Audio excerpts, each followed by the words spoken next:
Mathina maria marigicĩirie Ngavana wa kaunti ya Migori Okoth Obado matiguthiraga matĩra thutha wake gũkinya igoti-ini muthenya wa ũmũthĩ thutha wa micinga inana kwithukio nyumba-ini gwake guku Nairobi na Migori.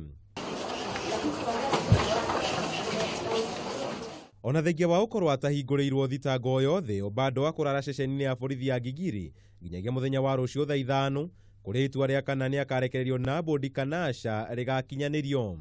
What time you on? At around 11:30. So 16th of November at 11:30.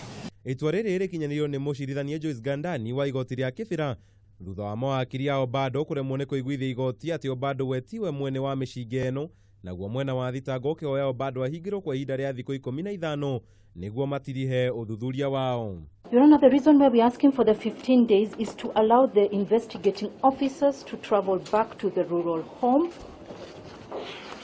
to conduct further and thorough investigations. Scenes of crime officers and other relevant officers, including ballistics, will have to go to his home. Any allegation by the prosecution that they would need to visit that home for purposes of conducting investigation, and they are apprehensive that he may interfere, is completely misplaced. He was given tough conditions which he has met. He has observed them, he has obeyed the rules. Ona kũrĩ ũguo mwena wa thitango nĩ ũhithũrĩte wĩna ira matiganĩte arĩ nĩ hamwe na arangĩri ake erĩ ũndũ ũmwe na andũ a nyũmba yake. We need the said time to record statements of other vital witnesses whose names we cannot disclose at this point so as not to jeopardize the investigations or to disclose their identity. And I'm not saying that Inspector Sang is a bad man because I know he was not there. These persons were brought to him.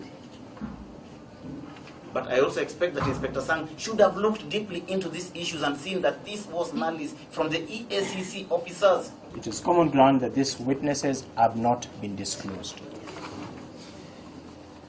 So it's not possible that you'd be interfering with undisclosed witnesses. Ngavana Obado acoketio bao-inĩ cumi ithatũ tu thutha wake kũrekio na bodi nĩ jaji Jessica ciiraini wa gĩkuũ kĩa mũrutwo Sharon Otieno. Anyway, why weren't those ones public interest? Why is this one a public interest? Andũ-inĩ ha Kameme TV, Jessica Mau wa Mwagi.